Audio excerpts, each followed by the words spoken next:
So hello guys, আজকে এসে গেছি আমরা বানাতে মোমো। আর এই মোমো বানানোর জন্যে আমরা ফার্স্টে নিয়ে নেবো এরকম বাঁধাকপি সেদ্ধ করে নেবো একটা। এবং বাঁধাকপি সেদ্ধ করার পরে আমরা এখানে ময়দা নেবো, আর এই ময়দাটাকে সাদা তেল দিয়ে মেখে ভালো করে রেখে দেবো। আর রাখার পরে আমরা একটা পাত্রে নিয়ে নেবো কাঁচা লঙ্কা, টমেটো, পেঁয়াজ, ধনে লঙ্কা আর আদা রসুনের পেস্ট। এবার আদা রসুনের পেস্ট এইগুলো সব নেওয়ার পরে আমরা একটা কড়াইতে নিয়ে নেবো সাদা তেল, তার মধ্যে দিয়ে দেবো পেঁয়াজ কুচোনো। আর আপনাদের ভিডিওটা ভালো লাগলে প্লিজ লাইক আর সাবস্ক্রাইবটা করবেন। তো পেঁয়াজটা দেখতে পাচ্ছি এখানে ভেজে যাচ্ছে। এবার আমার এই পেঁয়াজটাকে ভালো করে নাড়াচাড়া করে নেবো, কিন্তু তার আগে আমরা দিয়ে দেবো একটুখানি নুন। এবার এই নুন দেওয়ার পরে দিয়ে দেবো অল্প একটুখানি চিনি। এবার এই চিনি দেওয়ার পরে আমরা একটু নেড়ে নেবো ভালো রকম করে। দেখবেন যে পেঁয়াজ, আর এবার দিয়ে দিলাম টমেটো। আর পেঁয়াজের কালারটা এরকম হয়ে যায়, এবার টমেটোগুলো ভালো করে দিয়ে নাড়াচাড়া করে নেবো। তো সব টমেটো দিয়ে দিলাম। এবার নাড়াচাড়া ভালো করে করার পরে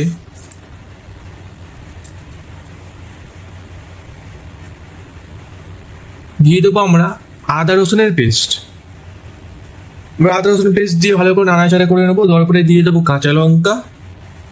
আর আপনারা এই মশলাটি যেন মাখা মাখা হয় সেরকম ভাবে করবেন।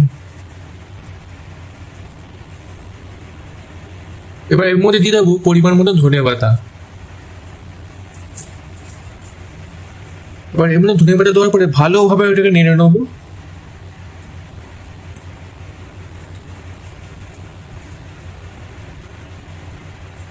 এবার এর মধ্যে দিয়ে দেবো একটু হলুদ গুঁড়ো পরিমাণ মতো। এবার হলুদ গুঁড়ো দেওয়ার পরে আমরা দিয়ে দেবো অল্প পরিমাণ লঙ্কার গুঁড়ো। এবার দিয়ে দেবো একটু ধনে জিরে গুঁড়ো। দেওয়ার পরে একটু ভালো করে আমরা নেড়ে নেওয়ার পরে দিয়ে দেবো একটু ওই সেদ্ধ বাঁধাকপিটা, যেটা আমরা প্রথমে সেদ্ধ করে রেখেছিলাম। এবার ওই দুটোকে ভালো করে আমরা মিক্স করে নেবো,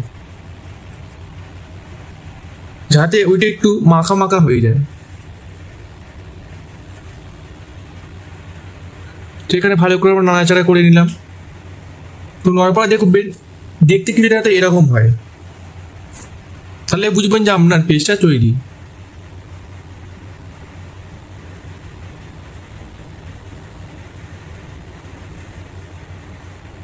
তো এবার আমরা থালাতে পেস্টটা নিয়ে নিলাম। এবার এই পেস্টটাকে ঠান্ডা করতে দেবো। আর ওই যে ময়দাটা রেখেছিলাম ওই ময়দাটা আমরা ছোটো ছোটো লেচি কেটে নেবো। আর লেচিটা বেলার পরে আমরা তার মধ্যে অল্প অল্প করে পুর নিয়ে এরমভাবে ডিজাইনটা বানাবো মোমোর। কিন্তু আমরা চাইলে আপনাদের হিসাবে মতো ডিজাইন বানাতে পারেন, কিন্তু আমি এখানে এরমভাবে বানিয়েছি।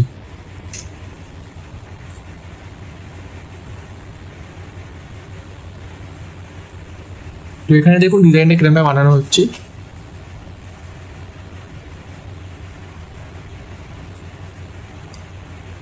তো এরমভাবে ওরকম করে ডিজাইনওয়ালা মোমো বানিয়ে নিয়েছি আমরা। এবার নেওয়ার পরে এটাকে সেদ্ধ বসাতে দিয়েছি।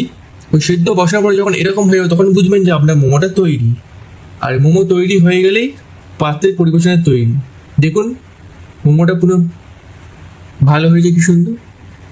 তো ভালো লাগলে সো গুড বাই।